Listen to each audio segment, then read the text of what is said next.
Welcome to A Plus Health Life channel. We discuss the ways to fulfill your life with more quality and inform you on ways to get to your life goals with less effort. Please do not forget to like this video and subscribe to our channel. How to handle an aggressive woman. The woman whom you had such a great connection with yesterday, but all of a sudden, won't even look you in the eye if your face is half a centimeter away from hers. The woman who is giving off the impression that something is wrong through her body language, but isn't telling you what it is, and isn't even giving you an opportunity to do something about it. The woman who won't even talk to you or acknowledge you. The woman who has her back to you when you're talking to her. The silent treatment. The rolling of the eyes. The hostile body language. The woman who just doesn't seem to care about you or the friendship you had with her anymore, because dealing with the problem that has arisen is 1,000 times harder than it is to just not care about you anymore. The bitch face her and her friends pull when you walk into the room. The woman who slams doors to get some power. The woman who gives ambiguous instructions, requests, statements or answers. The woman who clearly doesn't understand you, what you do, or why you do it, but couldn't give a rat's butt about asking you about it and trying to understand. Judgment is much safer. The woman who moves things, says things, and organizes things in a way that seems to give off the impression that you or something you are doing is bothering her, but when you ask her about it, you get a curt and reluctant no. Nothing is wrong, and then she either walks off or tries her hardest not to talk to you again. An extreme example, the woman who threatens to hurt herself or somebody else when you confront her about something. What the hell?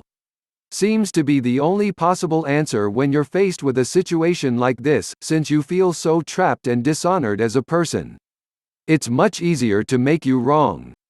One of the most painful things about being in this situation is that usually, women who act this way are making you wrong, and making you out to be a villain, without even considering that they themselves have been far from perfect in their actions towards you.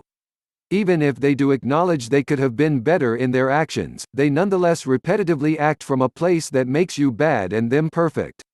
It's much easier to outsource blame for their own shortcomings and ill intentions.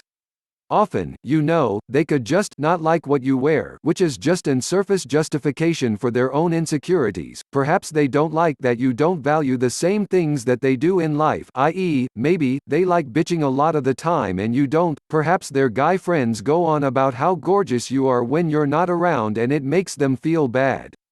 Perhaps you just trigger them to feel bad about themselves, for whatever reason.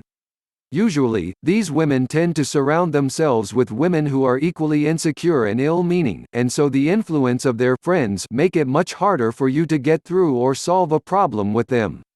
However, to be fair, I have to say that all of us have been passive-aggressive at certain times in our lives.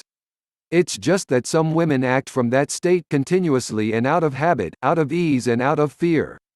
It's hard because you probably feel like they have bad intentions, though I could debate the theory of bad intention and whether it truly exists, but that's for another time. They give off a vibe that makes you feel excluded. 2 words to describe these situations: draining and frustrating. Just to be sure, passive-aggressive is defined as being marked by, or displaying behavior characterized by the expression of negative feelings, resentment and aggression in an unassertive, passive way, as through procrastination, sullenness or intentional inefficiency and stubbornness. Getting the truth out of people is a difficult task. If you are anything like me, you prefer people to just come up to you and tell you what is going on, or just for them to tell you what the problem is, or you prefer to actually be in the know, so that you can move forward, reconnect the friendship, relationship, grow and learn something. Here's the problem: it's going to be hard to get the truth, or their feelings, out of many women, especially if you are not very close to them. Many women won't throw their fears to the curb in order to deal with a problem related to another woman whom they don't like, don't have a lot in common with, or feel threatened by. It's much easier to just make you wrong. Prepare for this to happen. This doesn't mean you should expect it from every woman, it just means that you aren't going to be able to solve this problem in every woman in the world. My feeling is that many women are going to be way too scared to confront their fears and actually deal with it because it's just too hard. And it's worse when these women get into a group because, as I've established before, we become who we spend our time with. It's very easy to do the following things when you're confronted with a woman or two who are being passive-aggressive. 1. Try to get power and significance by controlling something that's related to them and getting revenge. 2. Yell at them. 3. Blame them. 4. Confront them in aggression. 5. Make them wrong. 6. Be passive-aggressive, too. 7. Blame yourself, and think you are the bad person.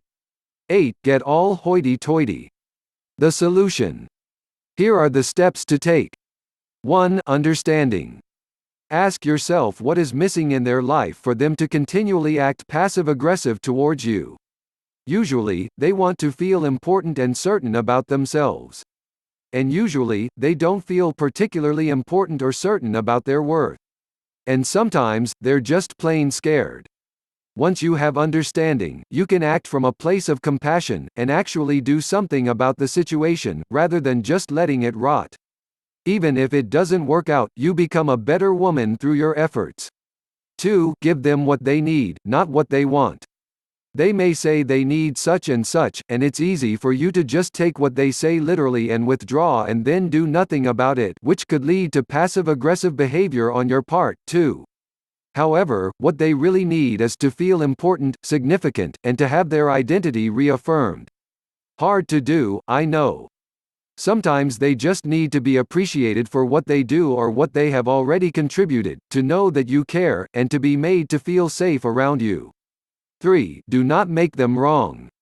This will perpetuate their pattern.